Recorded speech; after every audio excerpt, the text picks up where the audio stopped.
Boa tarde, meus amigos. Boa tarde. Boa tarde.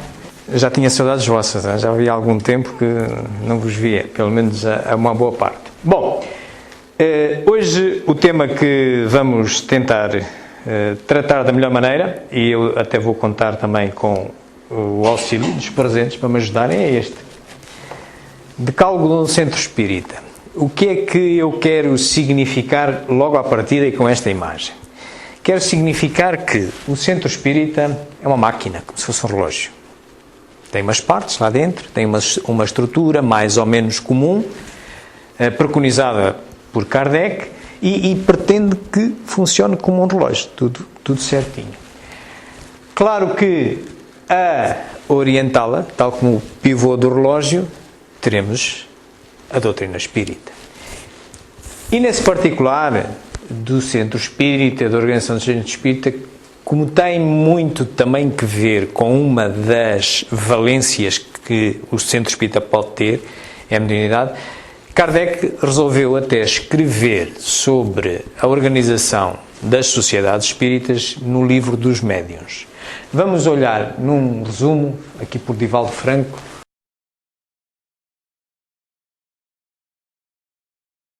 Mas Allan Kardec não ficou apenas aí e estuda, através de um trabalho notável, como se deve organizar um centro espírita.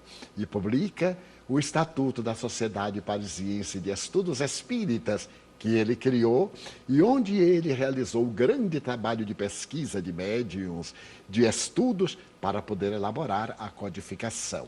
Nesse trabalho notável, que é o Estatuto da Sociedade Parisiense de Estudos Espíritas, que se encontra no Livro dos Médiuns, nós vemos... Vem no final do Livro dos Médiuns, se vocês tiverem o cuidado de ir ver, vem lá até um regulamento tipo, o regulamento que foi utilizado neste primeiro centro espírita que existiu, a Sociedade de Estudos Espíritas Parisiense. Ele torna a falar nesses assuntos várias vezes, e uma das mais importantes está vertida na Revista Espírita em dezembro de 1868. Há um artigo chamado Constituição do Espiritismo. E nele ele aborda a visão que ele tem para o futuro de como organizar o movimento espírita, no qual também cabe os centros espíritas, mas não só. Este mesmo artigo também se pode encontrar nas obras póstumas, que, como sabeis, essa é publicada em 1890, já depois da morte dele, bastantes anos, mas vem lá, publicada, e está lá como projeto de 1868, Sociedade Espírita. O que é que ele diz nesse artigo e que nos interessa em particular para a palestra de hoje? Diz que o movimento espírita, qualquer movimento espírita, deve ter em atenção a existência de uma estrutura física, de uma casa. Estamos aqui numa casa espírita. Deve ter um sistema de ensino. Acabamos de assistir a uma desses momentos de ensino. Funcionou aqui uma ação de formação. Deve ter um sistema de publicidade, publicitar o que faz, fornecer livros, livraria, etc., para conhecimento do que é que se faz, o que é que a pessoa pode encontrar, que serviços uma pessoa que nos aborde pode encontrar no centro espírita, etc. E, por fim, viagens. No tempo ele falava em viagens, hoje em dia poderemos substituir por palestras, ok? Portanto, as viagens do tempo de Kardec, ele, em boa verdade, era o que ele fez. Vocês, na Revista Espírita, encontram uma série de relatos, mas até tem uma obrazinha, Viagem Espírita 1862, era o que ele fazia. Ele ia por vários pontos, ele foi a França, mas depois também foi a Bruxelas. Portanto, ele ia, e o que é que ele ia fazer? Ia fazer palestras. Qual era o objetivo? O objetivo era criar uma visão o mais unificada possível da interpretação das grandes questões espíritas que ele estava a criar. O que fazemos hoje em dia, nós só beneficiamos em ver vários pontos de vista de forma a que se desenvolva o espiritismo e também se acautele quaisquer desvios que a razão não sancione. Portanto, ele chamava viagens e nós chamamos palestras. Fundamentalmente é isto, as orientações que ele nos deixou, digamos, na visão futura que ele tinha. Ora, E com base nisto, nós se olharmos agora para dentro de um dos elementos deste sistema do espiritismo que Kardec nos deixou, em que dizia a casa com sistema de ensino, publicidade, etc. Portanto, devemos ter ao centro espírita. E porquê é que eu falo em decálogo? Decálogo significa 10. Eu fiz um levantamento dos serviços mais comuns que se encontram nos centros espíritas. Podem existir mais, podem existir menos, não têm que existir todos. De uma forma mais ou menos exaustiva, pelos centros em que eu vou passando, que vou conhecendo, quer aqui em Portugal, quer fora, eu apercebi-me que estes de que vos vou falar, existem alguns no nosso centro, provavelmente não existem todos, mas se formos a outro centro podemos encontrar outros, mas perceber mais ou menos o que é que eles são. Ora bem, de qualquer das maneiras, um centro espírita pode ser olhado numa primeira perspectiva. Esta é a perspectiva da pessoa que chega. Eu, ao adentrar num centro espírita, encontro uma recepção. Portanto, nesta recepção encontro uma estrutura que digamos que é de relações públicas, onde se insere não só o acolhimento, mas também as atividades fraternas. O acolhimento, a pessoa é recolhida, é atendida aqui, mas depois nós temos aí umas atividades fraternas que nos relacionamos também com o público, não é? É a relação com o público.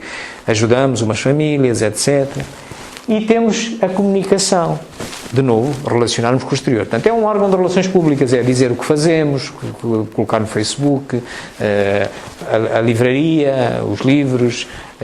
Estão a ver? Portanto, há uma estrutura dentro de um centro espírita que se dedica à ligação entre o interior e o exterior. Ok?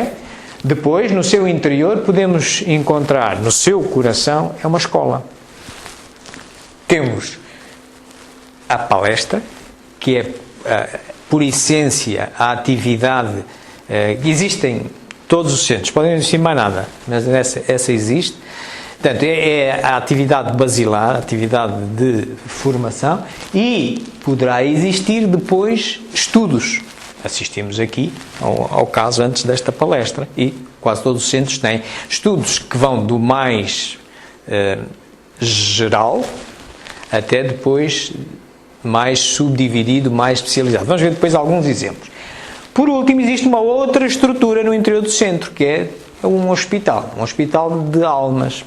E no hospital de almas nós encontramos um atendimento fraterno. A pessoa que chegou aqui, entra aqui, é acolhida, mas depois às vezes pode vir aqui com um problema e quer falar e quer pôr o seu problema. É o tal atendimento fraterno.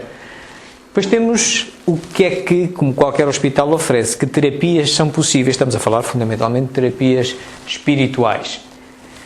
Uma delas, mas por ser tão comum e tão praticada, eu a ponho aqui autonomizada, é o passe magnético. Quase todos os centros já têm. Há também uma caixa de prece, uma caixinha onde eu posso pôr o nome de alguém que está doente e não pode vir, para que aqui façamos vibrações pela pessoa. Podem ser sugestões, podem ser dúvidas, etc. E, por fim, temos as reuniões mediúnicas. Nem todos os centros a têm, isso depende muito da capacidade em recursos mediúnicos que o centro tem, mas a vê-las, nós vamos também vê-las com algum detalhe. Muito bem, vamos começar por mergulhar no acolhimento. Eu aqui vou separar acolhimento de atendimento. Acolhimento é mesmo acolher, é a recepção. Está ali a pessoa, entra ali, está ali alguém, como às vezes está ali o Adriano. Boa tarde, então, em que posso ajudá-lo e tal. O que é isto? O que é que serve o acolhimento? Bem, é exatamente as pessoas virem satisfazer a sua curiosidade. Para que é que isto serve? O que é que esta organização, o que é que tem para me oferecer? O que é um centro espírita? O que é que disponibiliza? E é muito importante porque dá-nos a primeira impressão. Se por um lado dá informação, por outro lado, quem cá está dentro, é a primeira impressão que se causa para o exterior. É muito importante esta atividade na perspectiva dos trabalhadores do centro espírita. Para além do que nós possamos encontrar na codificação fundamental, nomeadamente no Livro dos Médiuns, na Revista Espírita, também há alguma codificação complementar, nomeadamente do projeto Manuel Filomeno de Miranda, que tem uns livrinhos muito interessantes e que ajudam qualquer centro melhorar a sua qualidade como estrutura espírita. E há um livrinho, nesse projeto Manuel Filomeno Miranda, chamado Atendimento Fraterno. Estes livros que eu vos estou a mostrar, vocês podem... Existe ali, não é? Existem ali. Portanto, eles são 9, se não me engano. São 9 no total, até agora. Existe ali, também poderão encontrar na internet, portanto, vale a pena. E então, se houver trabalhadores que trabalham nesta área, eu em cada área vou mostrar bibliografia complementar, nomeadamente a de Filomeno Miranda, sobre estas áreas. Portanto, este livro de Atendimento Fraterno pode nos ajudar bastante nisto. Ora bem, depois do acolhimento fraterno, nós temos... Agora, no sentido de nós para fora, enquanto o acolhimento a pessoa vem de fora para dentro, aqui já são atividades que nós, de nossa intervenção no exterior, na sociedade que nos rodeia. E aqui, nas atividades fraternas, nós temos, nomeadamente, visitas aos hospitais, visitar doentes, conhecidos, amigos. Hoje em dia tem que se fazer isso com algum cuidado, porque começa a ser cada vez mais restritivo nós irmos a um hospital e não sermos um familiar próximo daquela pessoa para ela ser visitada. Poderão ser barrados por causa disso. De qualquer das maneiras, se for um familiar, um conhecido do centro, enfim. Portanto, visitar os doentes e os presos é algo que não é do espiritismo só, é caridoso em toda a sociedade humana. Distribuição de alimentos, normalmente nos centros espíritas, e aqui o que também nós solicitamos é que nos tragam alimentos não perecíveis, não nos tragam couves nem alfaces, que amanhã vamos deitar fora antes de distribuir, mas tragam enlatados, arroz, massa, etc. O apoio aos jovens não será o caso aqui no nosso centro, mas há centros em que as pessoas para virem têm crianças pequenas e o cônjuge que está a trabalhar não pode ficar com a criança. Então, há centros que disponibilizam um serviço de evangelização infanto-juvenil, e enquanto a pessoa vem fazer um curso básico, por exemplo, de espiritismo, a criança também é ali acompanhada e faz ali umas coisas, já com umas ideias, uma evangelização infanto-juvenil. Portanto, e, por fim, aqui roupa. É uma atividade que tem que ser muito bem gerida e tem que ser feita de uma forma consciente, em particular de quem dá a roupa. O que se às vezes assiste é que as pessoas trazem, em vez de irem ao caixote do lixo deitar a roupa, trazem-na para o centro. Quer dizer, tragam a roupa que, enfim, que vocês ainda se sentem com vontade de, se pudessem, ou porque ficaram mais gordos ou qualquer coisa já não serve, mas continuarem a usar. Agora, se é para se desfazerem de uma coisa que já ia deitar para o lixo, não façam isso. Depois é difícil gerir aqui, porque se por um lado às vezes alguém nos procura pedindo uma peça de roupa, a gente vai dar uma coisa que já não tem condições, também o centro fica um bocadinho em xeque. Portanto, é preciso ser feito com parcimónia. Ponham-se no lugar de quem recebe também, isso também é importante. Bom, mas mais ou menos estas são as atividades dentro da relação do centro espírita com o exterior, são mais ou menos aquelas que nós vulgarmente encontramos. De novo, nesta codificação complementar do projeto Manuel Filomeno Miranda, cá temos de novo no atendimento fraterno e a terapia pelo espaço. Porquê é que eu trago aqui a terapia pelo espaço, embora nós vamos abordá-la mais adiante quando falarmos na componente do hospital do centro? É porque quando vamos, por exemplo, visitar alguém, a um enfermo, nessa altura nós também podemos dar um passe, se o enfermo quiser aceitar e houver condições para isso. Então, também é útil para quem se envolve em particular nestas visitas ao exterior, seja às prisões, seja aos hospitais, que esteja preparado para fornecer um passe magnético, se a pessoa assim o quiser, já que ela não está impedida, não pode vir ao centro. Por último, ainda nestas áreas das relações públicas, então, a comunicação ou a divulgação. Hoje em dia já temos aqui os Facebook, YouTube, enfim, Twitter, por aí adiante, e-mail, já não é bem como era no tempo de Kardec. De qualquer das maneiras, o que é que aqui, que ferramentas temos para nos auxiliar nesta área da divulgação e da comunicação? Uma biblioteca, seja uma biblioteca com obras apenas para emprestar seja com obras que se podem ser disponibilizadas para venda. Nós temos aqui as redes hoje em dia, as redes sociais, o YouTube, o Twitter, é assim que vamos divulgando as atividades que temos, as palestras que vão fazendo, etc. E os periódicos, era mais comum no tempo de Kardec, a Revista Espírita. Nós vamos tendo aí sei lá, está aqui o Jornal do Espiritismo, a Revista Verdade e Luz, enfim. Vamos mostrando o que fazemos, vamos divulgando a tal publicidade de que Kardec falava na constituição do Espiritismo. Aqui o fundamental, se há uma obra que nos pode ajudar muito, é tomarmos por boa referência este periódico, que durante os 12 anos em que viveu Kardec foi gerido por ele. Ele continuou depois, a Revista Espírita continuou depois, mas e tem lá, a gente olha para ali e vê os casos, os estudos que ele ia fazendo, etc. Portanto, é uma fonte de informação muito importante também. Vimos o que está na fronteira entre o interior do centro espírita e o exterior, ok? Agora, a pessoa que entra, o que é que dentro agora do centro espírita tem? Como vos disse, tem uma parte de escola e uma parte de hospital. Vamos mergulhar na parte de escola. Como eu vos dizia, palestra, hoje, este momento. Esta é a atividade mais comum e é a atividade que justifica a existência de per si. Há centros espíritas neste país que só têm esta atividade. Eu conheço alguns. Só têm esta atividade. Porque é o essencial. Os nossos problemas e o encontro das soluções é para ser feito por nós. Esqueçam que ninguém vos vai resolver nenhum problema que vocês tenham. Nós aqui só podemos tentar ajudar com as orientações que temos, com o estudo que fazemos do Espiritismo, tentar ajudar, tentar dar sugestões. Portanto, problemas e soluções são sempre connosco. Ok? Então, isso como é que ocorre? Se problemas e soluções são connosco, tem que haver o conhecimento. Se tem que haver o conhecimento, a pessoa tem que ser informada. Tem que ser informada, ou lê, ou assiste a palestras. É por aqui que a coisa vai. Portanto, os centros espíritas normalmente têm, na parte que vimos anterior, tem no mínimo uma parte de divulgação, onde tem uma bibliotecazinha, podem emprestar uns livros e tem a palestra. Pelo menos isto tem. Normalmente depois tem outras coisas.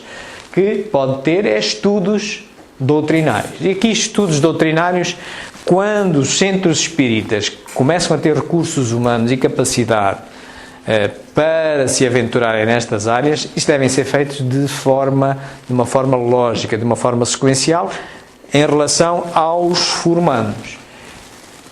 Qual é que é mais ou menos a sequência que deve ser dada? Devemos partir do básico, do essencial para o especial.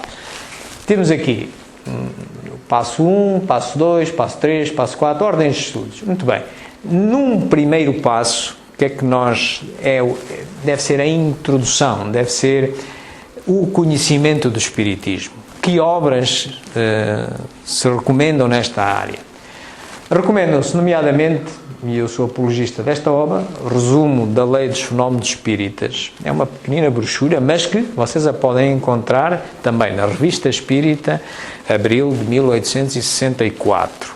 São 23 ou 25 parágrafos, lê-se antes de dormir. E tem um resumo do Espiritismo, ok? Bem, tem esta obra, tem também uma outra, o Espiritismo na sua mais simples expressão, mas essa é de 1862, essa não é tão exata quanto esta, na minha opinião. Eu ficar-me-ia por esta. Mas isso é natural. Tal como Kardec é um ser humano como nós. Ele, quando começa o primeiro livro dos Espíritos que ele escreve, em 1857, tem apenas 501 perguntas. Os nossos de hoje têm 1019. O que é que aconteceu? Kardec, tal como nós, evolui. E o Espiritismo também evolui. Portanto, entre uma e outra, eu aconselho-vos ficarem com esta, que é mais moderna. Resumo da Lei dos Fenómenos Espíritas, lê-se devagarinho. Para quem não sabe o que é o Espiritismo, fica logo com uma ideia. Depois, a seguir, tem uma obra muito importante, que às vezes é ignorada. O que é o Espiritismo? E esta já é uma obra que é mesmo, Kardec também sentiu esta necessidade, depois de publicar o Livro dos Espíritos. Ele começa a publicar, no ano a seguir, em 1858, começa a publicar a Revista Espírita. Ainda nesse ano, ele publica um manualzinho para ajudar nas reuniões mediúnicas, porque ele baseava-se na mediunidade para escrever a codificação, e em 1859 ele sente necessidade de escrever este livro, ainda antes de rever o Livro dos Espíritos, ok? Portanto, é o que eu aconselho, é por aqui que devemos ir. Então, depois de sabermos o que é o Espiritismo, o que é que podemos encontrar no Espiritismo, então sim, podemos partir para a obra base, a obra fundamental do Espiritismo, que é exatamente o Livro dos Espíritos, que dá origem, normalmente, nos centros já quem chama curso básico, curso elementar, curso fundamental, estudo sistemático da doutrina espírita, parte 1, há muitas configurações. É baseado no Livro dos Espíritos. Depois, num terceiro passo, depois de se dominar, ou pelo menos saber o que é que o Livro dos Espíritos contém, então estaríamos aptos para evoluir para os outros livros. Digo isto porque o Livro dos Espíritos, se repararem, ele tem 4 partes. Tem uns prolegómenos e depois está dividido em 4 partes. E a forma como Kardec construiu a codificação fundamental, ele foi assentar os livros seguintes em partes daqui, nomeadamente. A primeira parte deu origem à Gênese. A primeira parte fala como é que apareceu o universo, o que é Deus, etc. Não sei o que mais. Aparece aqui, é a base fundamental deste livro, por acaso é o último. A segunda parte da vida espírita, da existência do espírito, da comunicação dos espíritos, dá origem ao Livro dos Médiuns. Okay? A terceira parte, o livro As Leis Morais, dá origem ao Evangelho segundo o Espiritismo. A última parte, Esperanças e Consolações, dá origem ao céu e inferno. Portanto, é muito importante perceber esta ligação e não nos saltarmos para ali sem ter percebido isto. Como também não devemos entrar ali sem ter uma ideia clara disto. Muito bem. Nesta parte ainda podemos somar Revista Espírita, obras póstumas. Eu estou a deixar o Livro dos Médiuns de parte só porque agora vou precisar dele para estudos mais avançados. É só por isso. Portanto, nesta área temos depois, na codificação complementar, toda uma série de livrinhos que, nomeadamente aqui no projeto Filomeno Miranda, o Atendimento Fraterno, que a gente já viu, os passos Aprendendo com os Espíritos, Terapia de Espaço, reuniões mediúnicas e doutrinárias no Centro Espírita, tem aqui também outras coisas.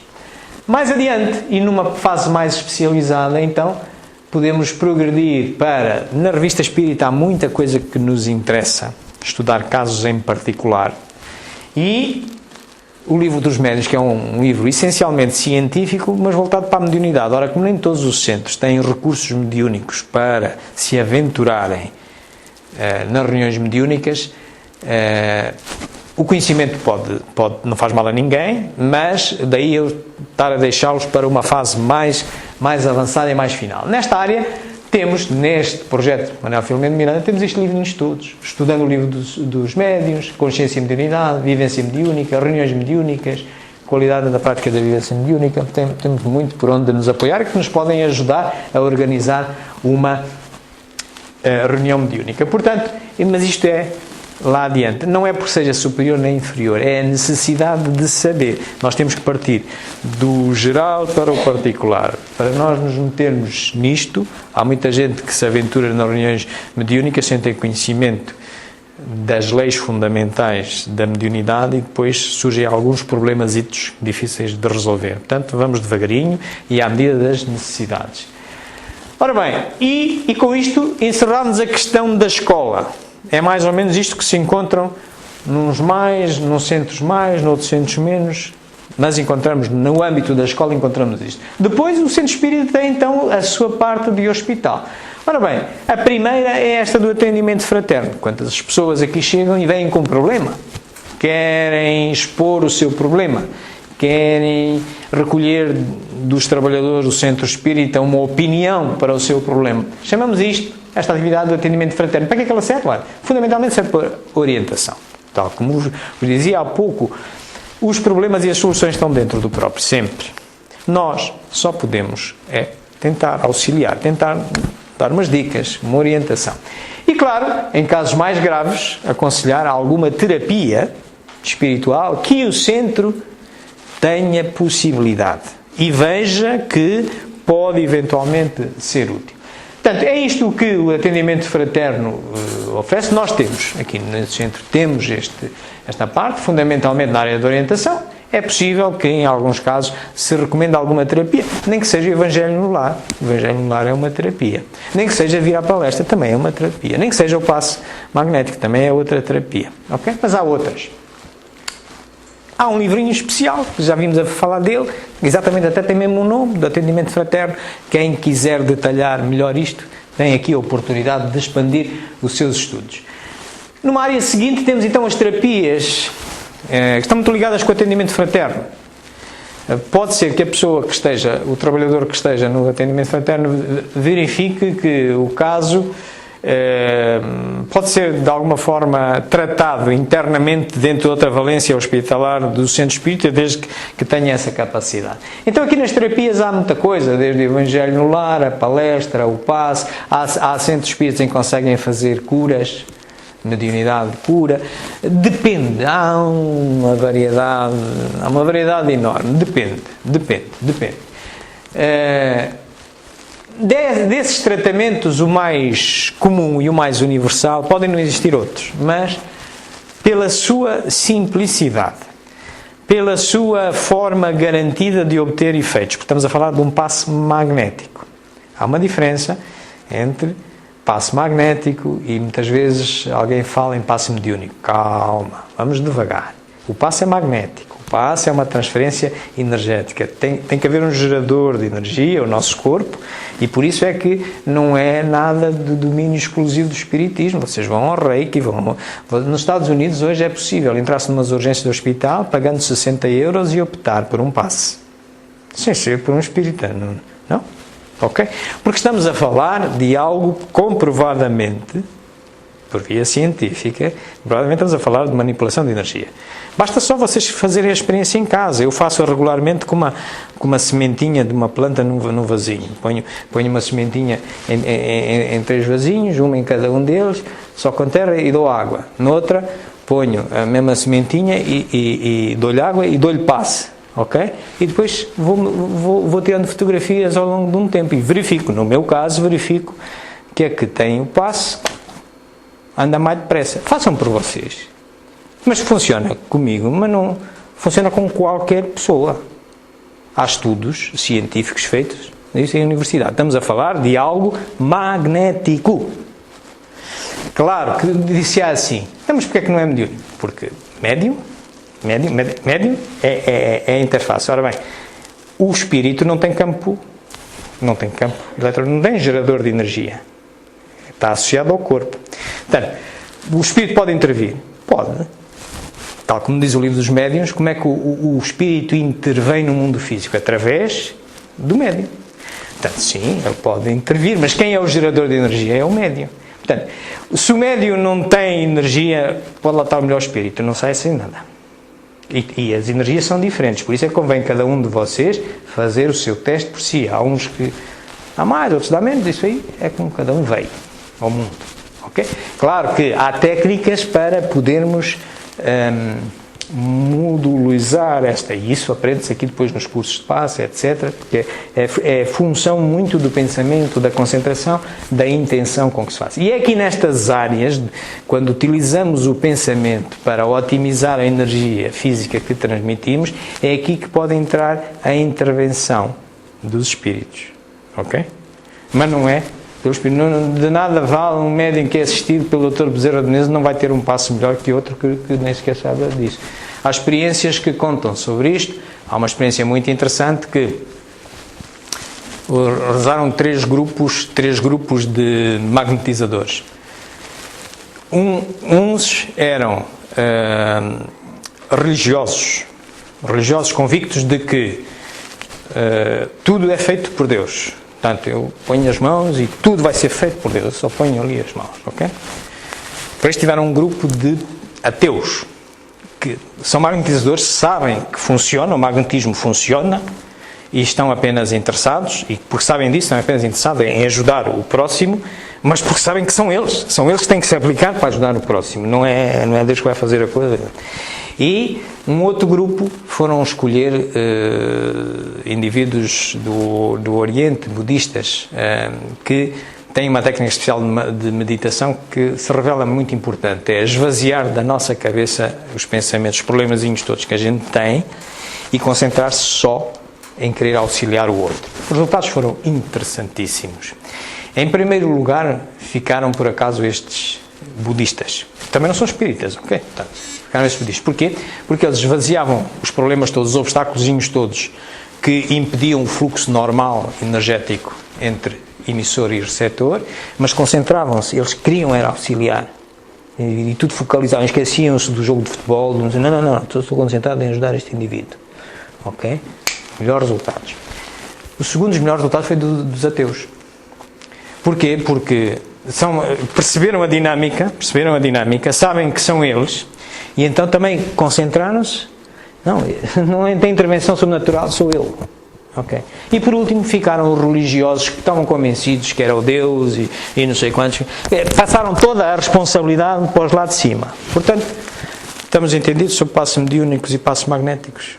Aqui na casa nós fazemos passos magnéticos. Podemos ter a intervenção dos espíritos, temos, mas essa não se garante objetivamente como se garante a imposição das mãos, ok? Muito bem, por ser algo que é assim tão simples e tão comum e tão útil, quase todos os centros espíritas o têm. Nesta área vocês têm vários livros, têm no projeto de Manuel Filomeno de Miranda, Terapia dos Passes, entendendo a intervenção dos espíritos no passe, e temos de Jacob Melo, este livro também é muito interessante. O passe, não sei se temos aqui esse talvez não tenha, mas na internet também conseguem encontrar.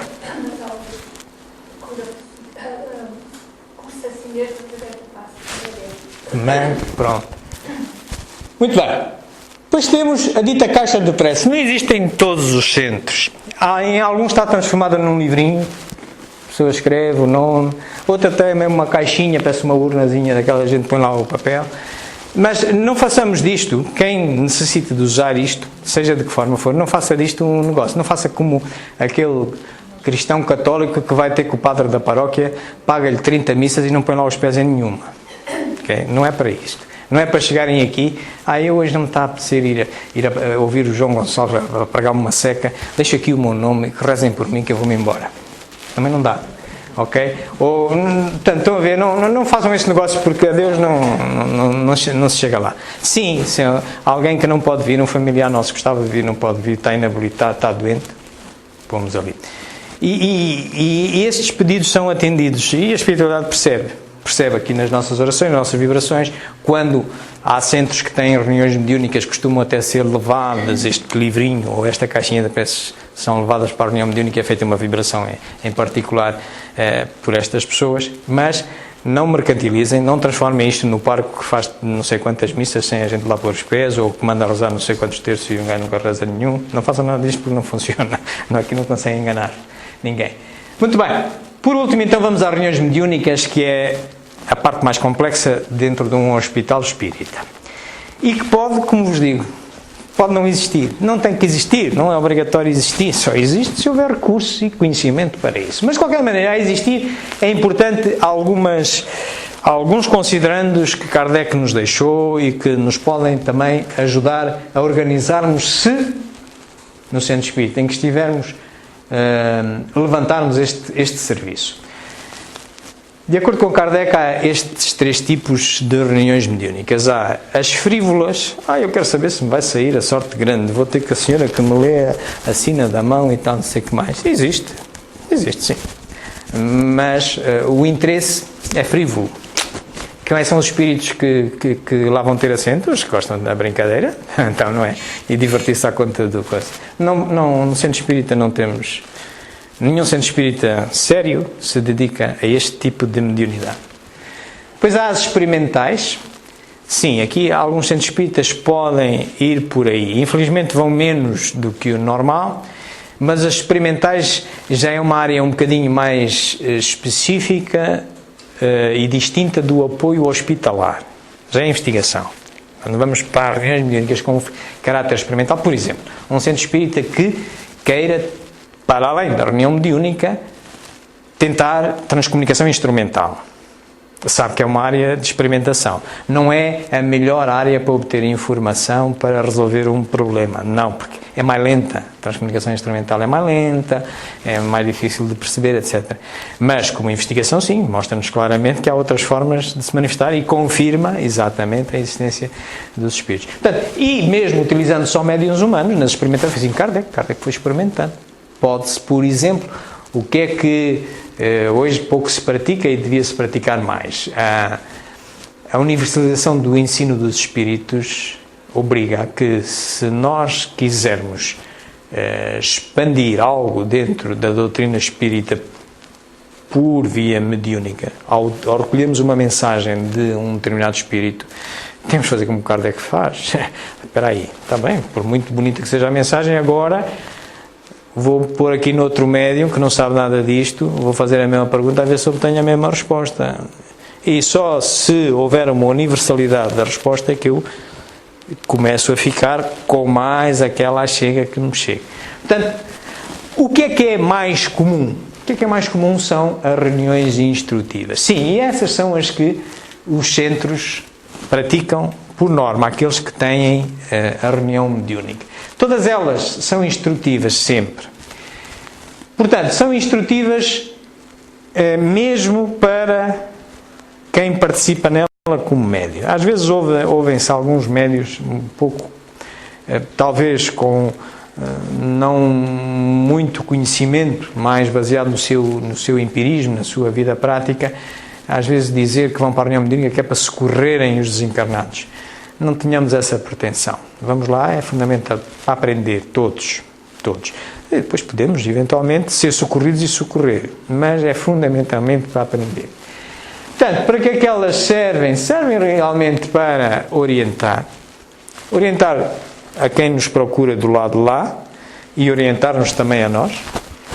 Serve realmente para socorrermos naquilo que é possível socorrer e, enfim, para nos tornar seguros de que a vida continua e é uma forma, se nós obtemos sistematicamente numa reunião mediúnica comunicações que nos contam o que está a passar do lado de lá, ligado pela lei da causa e efeito a algo que, enquanto encarnado, aquele ente fazia, isto para nós, lá está outra vez a parte instrutiva. Embora, naquele caso, daquele ente, a gente possa fazer-lhe compreender algumas das coisas, por outro lado estamos a receber um grande ensinamento, está-nos a mostrar o que é a vida futura, portanto, é uma bênção muito grande para quem participa de uma reunião mediúnica também ver isto em primeira mão, é ver um testemunho em primeira mão do que o espera. Portanto, hoje convém a gente praticar as coisas bem. Temos uma série de livros aqui, claro que o livro dos médios é o essencial, que é incontornável, mas no projeto de Manuel Firmino Miranda temos Estudando o Livro dos Médios, Consciência e Mediunidade, Vivência Mediúnica, este livrinho das reuniões doutrinárias e mediúnicas no Centro Espírita, reuniões mediúnicas só de reuniões mediúnicas, Qualidade na Prática Mediúnica, há depois outros, mas de qualquer das maneiras, com estes estão bem, para quem queira aventurar-se nestas áreas. Bom, meus amigos, era isto que eu tinha para vocês. Eu baseei-me nestes livrinhos todos, fomos falando ao longo dele, para vos trazer esta palestra. Aquele filme que vimos de início com o Divaldo Franco está aqui neste sítio.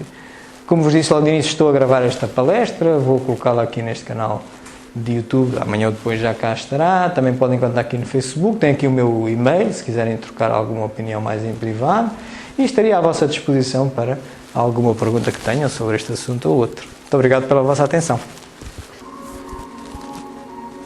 Ao som desta música suave, vamos suavizar a nossa postura mental, mas vamos expandi-la, tentando chegar aos irmãos que estão fisicamente ao nosso lado,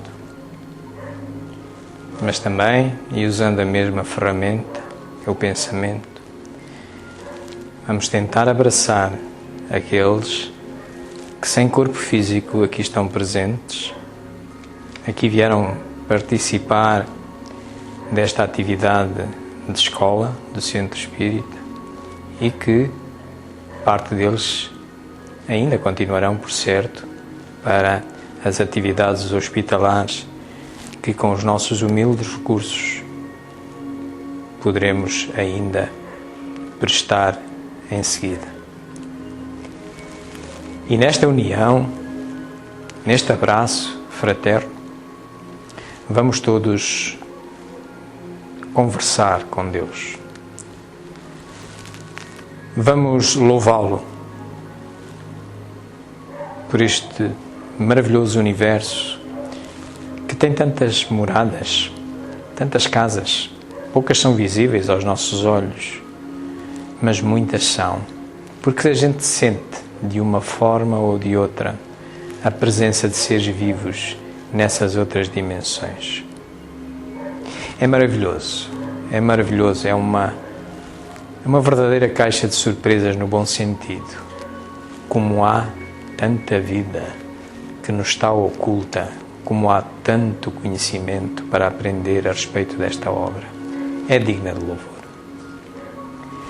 Mas também aproveitamos para agradecer ao Senhor a possibilidade que nos dá de frequentarmos esta escola, o Centro Espírita, e termos-nos cruzado com esta ferramenta maravilhosa que é esta filosofia tão lógica, tão coerente, que é o Espiritismo, sem ser perfeita porque não o é, mas que está nas nossas mãos o seu aperfeiçoamento.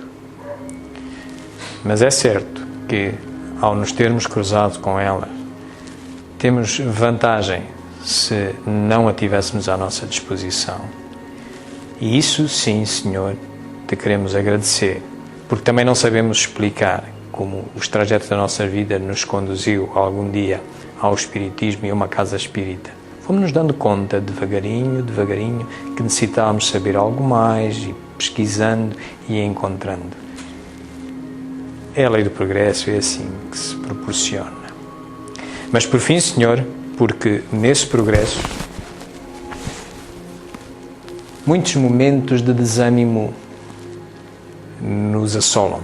Assolam-nos porque muitas vezes há uma diferença muito grande entre o que queremos atingir e o que conseguimos atingir.